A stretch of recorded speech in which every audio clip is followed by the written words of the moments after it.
দৰকাৰ হোৱাত বজাৰৰ পৰা ঢালাই কেৰাহী এখন কিনি আনিলোঁ। অৱশ্যে এইখনক লোহাৰ কেৰাহী বুলিও বহুতে কয়। যিয়েই নহওক, ঢালাই কেৰাহী আনিয়ে ব্যৱহাৰ কৰিব নোৱাৰি। তাৰ বাবে ব্যৱহাৰ উপযোগী কৰি ল'ব লাগিব। মানে কেৰাহীখনত মামৰ বা তেনে অলাগতিয়াল বস্তুবোৰ লাগি থাকে, সেইবোৰ আঁতৰাব লাগিব। ইয়াৰ বাবে বহু মানুহে বিভিন্ন উপায়েৰে ব্যৱহাৰ উপযোগী কৰি লয়।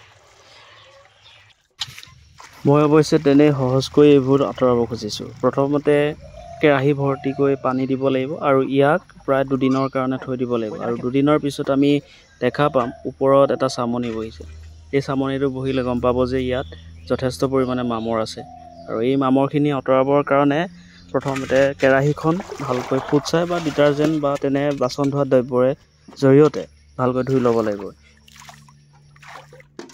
যিমান পাৰে গাৰ জোৰে ধুব লাগে আৰু ইয়াৰ জৰিয়তে ওপৰ ফালে বা তলফালে দুইফালে ধুব লাগে, যাতে ইয়াৰ থকা মামৰখিনি আঁতৰি যাব পাৰে।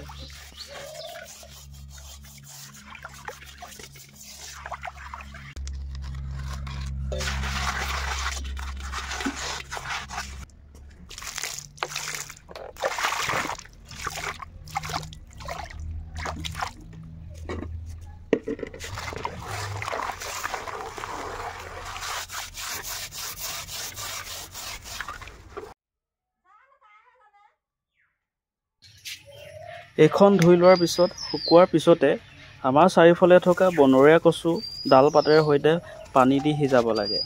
আৰু কচু সিজালে কি হয় জানে, কচুৰ জৰিয়তে আমাৰ এই কেৰাহীখনত যি মামৰ আছিল সেই মামৰখিনি টানি ল'ব আৰু তাৰ জৰিয়তে এক্সট্ৰা যিবিলাক মামৰ বা সেইখিনি আঁতৰাই পেলাব।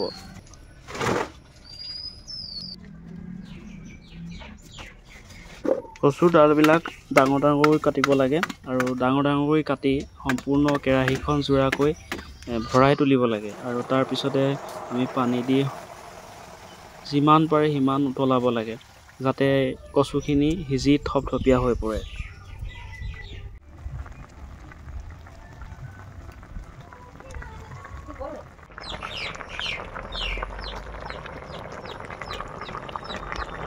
এনেকৈ সিজোৱাৰ পিছত কচুবোৰ সৈতে 2-3 দিনমান থৈ দিব লাগে। আৰু তাতকৈ বেছি দিন থ'লেও কথা নাই। বেছি দিন থ'লে এনেকুৱা হয় যে ইয়াৰ ওপৰত ফেন বা তেনেধৰণৰ ভেঁকুৰ জাতীয় কিছুমান উঠি আহে। তাৰ জৰিয়তে আমি জানিব পাৰোঁ যে কচুখিনি কিমান গেলিছে বা সিজি তাত লাগি ধৰিছে। ইয়াৰ পিছতে কেৰাহীখন ভালকৈ ধুই কেৰাহীখন এনেদৰে পুৰিব লাগে। পুৰিলে কি হয়, পুৰিলে কেৰাহীখনত থকা অলাগতিয়াল আৰু অতিৰিক্ত কিছু খাদ্যত হয়তো বিষক্ৰিয়া হ'ব পাৰে, সেইকাৰণে পুৰি পেলাব লাগে যাতে এইখিনি আঁতৰি যাব পাৰে। ইয়াৰ পিছতে ধুনীয়াকৈ ধুই চিজ পেপাৰ বা তেনেধৰণৰ পেপাৰৰ জৰিয়তে ঘঁহিব লাগে, যাতে কেৰাহীখনত থকা উখুৰা মুখুৰাবোৰ সমান হয়। লোহাৰ কেৰাহী স্বাস্থ্যৰ কাৰণে খুব উপকাৰী। ইয়াত ৰন্ধা খাদ্য খুব সুস্বাদু হয়। আজিকালি অৱশ্যে এলুমিনিয়াম কেৰাহী বহুল ব্যৱহাৰ হোৱা দেখা গৈছে। এই কেৰাহীবোৰ স্বাস্থ্যৰ কাৰণে খুব বেয়া।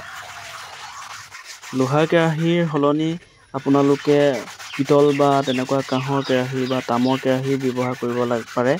এইবোৰো স্বাস্থ্যৰ কাৰণে ভাল হয়।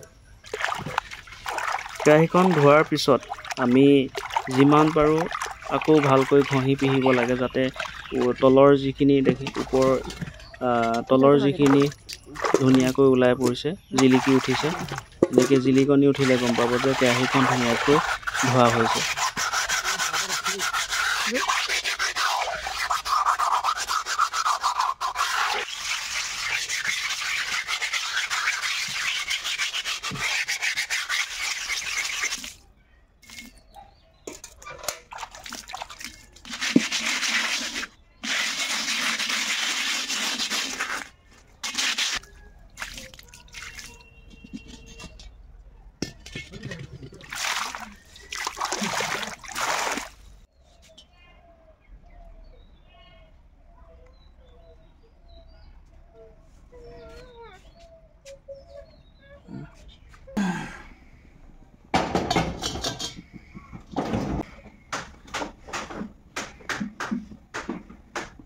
ইয়াৰ পিছতে অলপমান গৰম কৰি ল'ব লাগে আৰু গৰম কৰাৰ পিছতে আমি মিঠাতেল দিব লাগে আৰু মিঠাতেল দি যিমান পাৰে কাপোৰেৰে কেৰাহীখন চাৰিওফালে ঘঁহি দিয়ক আৰু ইয়াৰ কাৰণে কেৰাহীখন নিমজ হয়। দুইটা ছাইডে ঘঁহিব পাৰে। মই অৱশ্যে দুইটা ছাইডে ঘঁহিছোঁ আৰু দুইটা ছাইডে ঘঁহাৰ পিছতে আপোনালোকে ধুনীয়াকৈ ৰ'দত শুকুৱাব পাৰে। ৰ'দত শুকুৱাৰ পিছতে ইয়াক আমি ব্যৱহাৰ কৰিব পাৰিম। আপোনালোকেও এনেদৰে কৰি চাবচোন। অন্য লোকে অৱশ্যে বেলেগ উপায়েৰেও কেৰাহীখন উপযোগী কৰি লয়। মই এনেকৈ উপযোগী কৰি লৈছোঁ। আপোনালোকে ভিডিঅ'টো কেনেকুৱা পালে জনাবচোন।